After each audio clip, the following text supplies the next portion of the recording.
Near mint condition, the home of collected editions. That cover's so awesome. Absolute format is the best way to own this store. Time to empty those wallets and fill those shelves.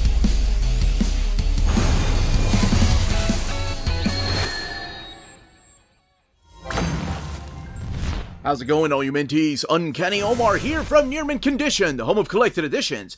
And join me today for your advanced look at the Thunderbolts Red Omnibus from Marvel Comics. So, let's go ahead and get started.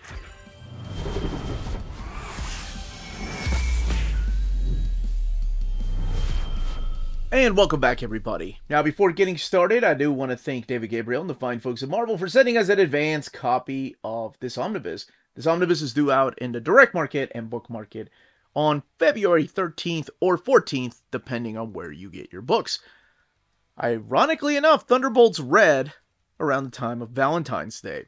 Maybe it was completely done on purpose.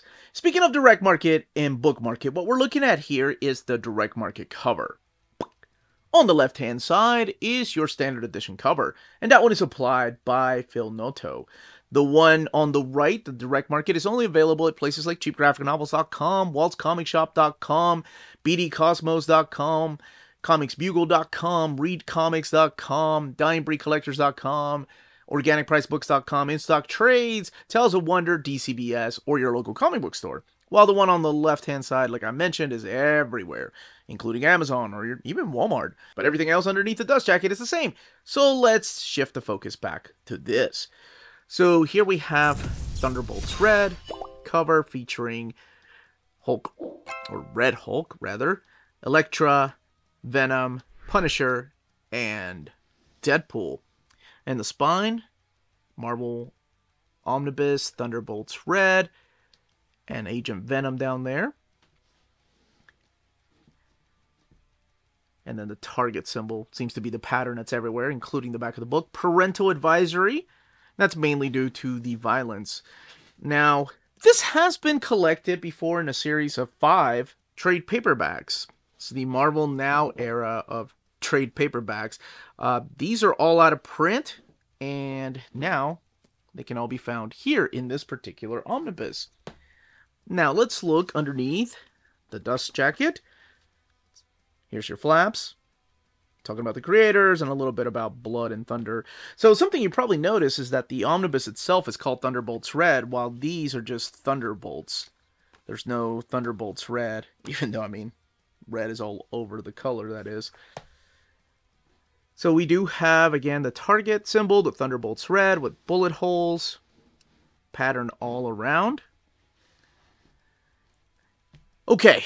Before diving in here, I'll let you know when I'm going to start talking about some minor spoilers. And the minor spoilers mainly to talk about the Red Hulk. Because in here, you're going to find out the identity of the Red Hulk in case you haven't read Hulk by Jeff Loeb and Ed McGuinness Omnibus. This is where the Red Hulk saga starts. And then, of course, you can find him here.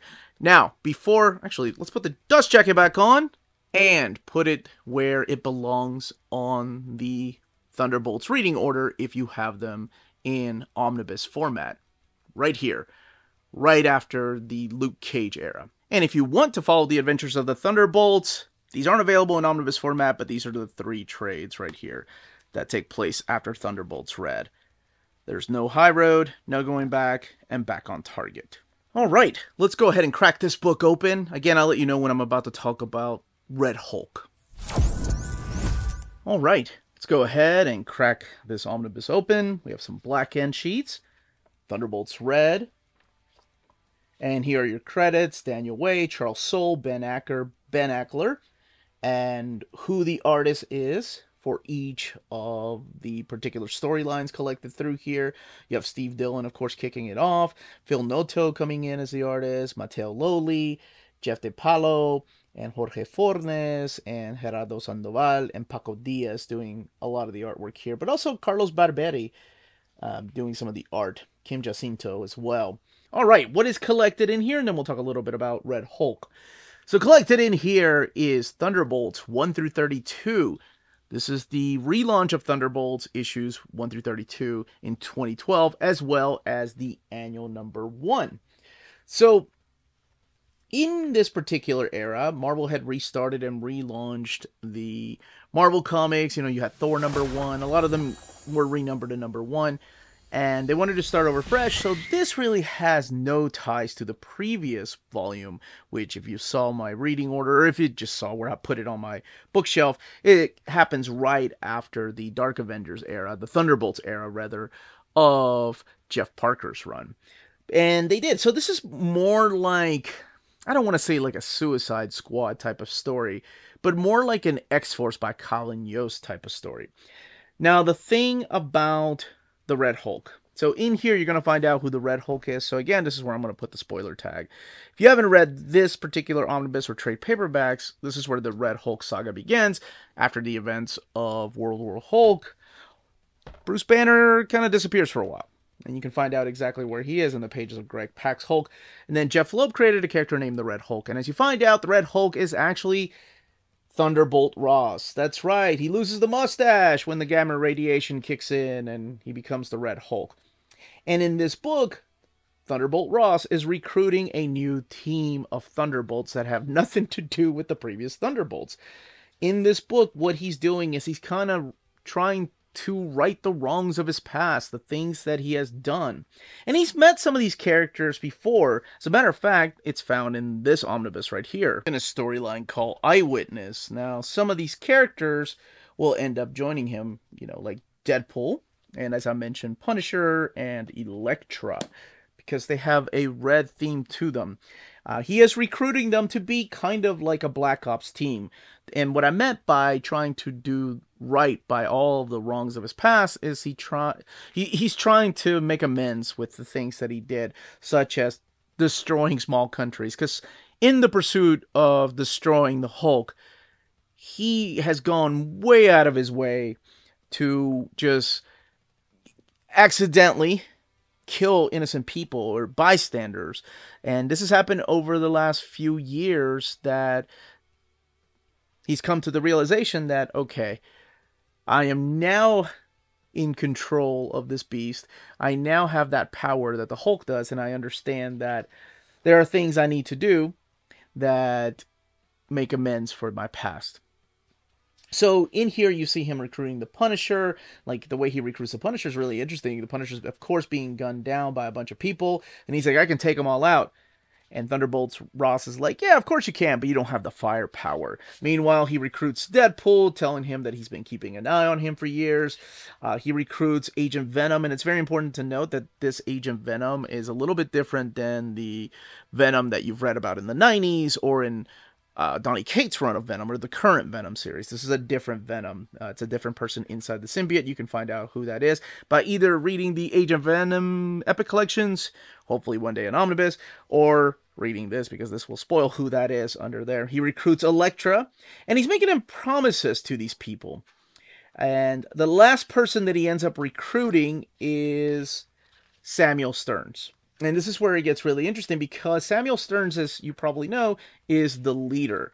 And the leader has been a villain throughout the Marvel Universe, but this time around, he's feeding him some red gamma radiation. So with this gamma radiation, he becomes the Red Leader.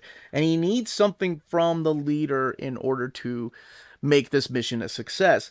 So he ends up taking the team to Madripoor, and this is all about acquiring gamma weapons, including the Punisher. That's why he has this red skull, like there's an actual gamma weapon in there. And when you have a loose cannon team like this, Deadpool even tells him, you know what's going to happen as soon as the Punisher sees that you've recruited the leader. He's going to shoot him dead. And, well, you can find out exactly how it happens.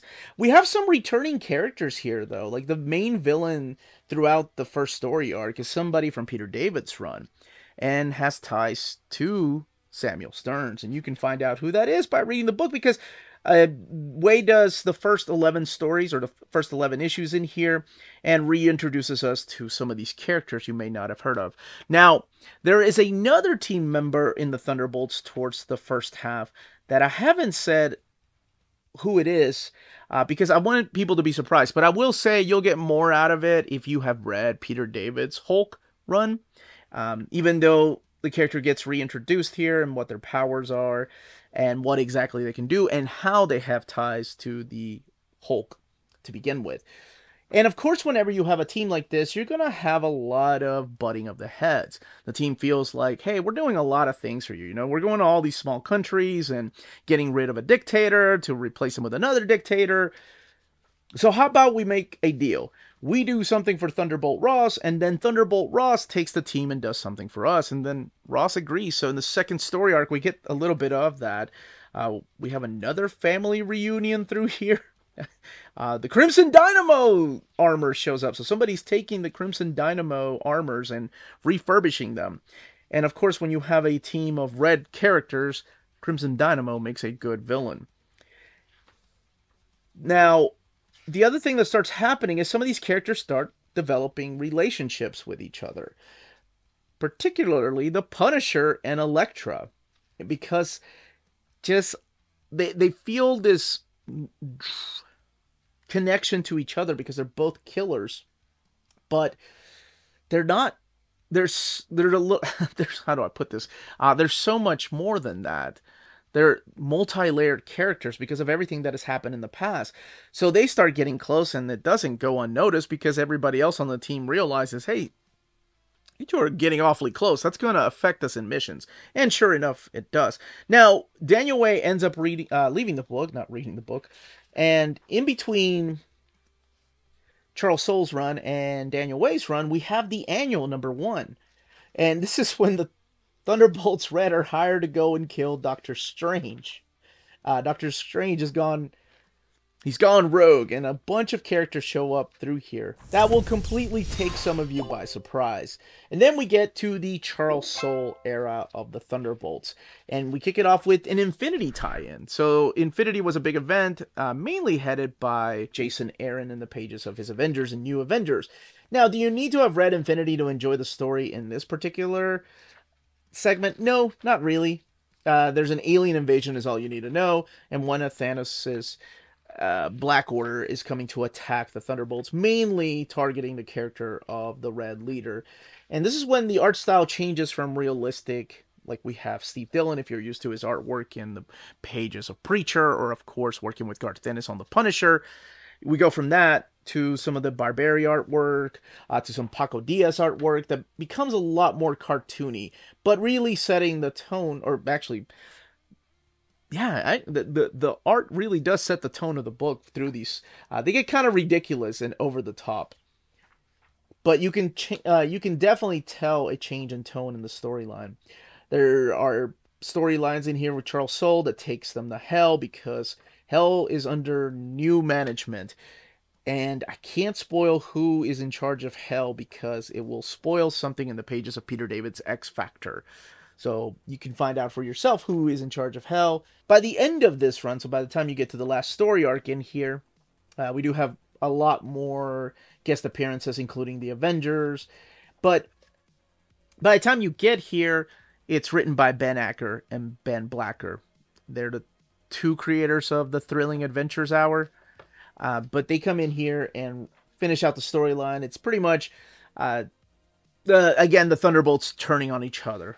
And that's where it ends. So let's take a look and welcome everybody back that didn't want any spoilers at the extras in the back. So we have the variant covers here, and they are textless variant covers, including the one they're using for the standard edition there by Phil Noto.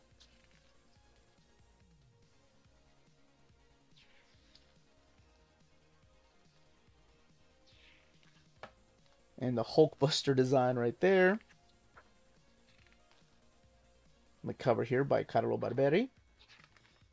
And this is the Jeff DePaulo artwork right there. The one that I was saying was a little bit cartoony compared, well, definitely a lot cartoony compared to Steve Dillon's art and Gerardo Sandoval original art and Kim Jacinto. Let's look at the binding. It is sewn binding with 744 pages. This one printed at the iMac printer. But compared to other iMac books, the paper stock seems thicker. It's a glossy paper stock they're using. And let me see if I can find finding something with light colors or whites. There's minimal bleed through coming from the opposite page. It's almost unnoticeable unless you're looking for it, like this right there. that box. You can see it coming through just a little bit, but honestly, I'm looking for it. But I mainly wanted to show what the spread pages look like in this very violent spread page.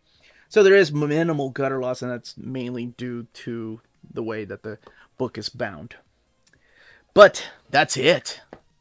That, as they say, is that. If you're interested in purchasing this omnibus, don't forget to check out our sponsors.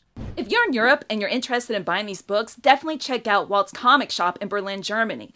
They have the cheapest pre-order prices, flat shipping rate of €12 for all EU countries, emails answered within 24 hours, waltscomicshop.com, and you can use the code nearmintcondition at checkout and get free shipping for all EU countries with your first order over €40.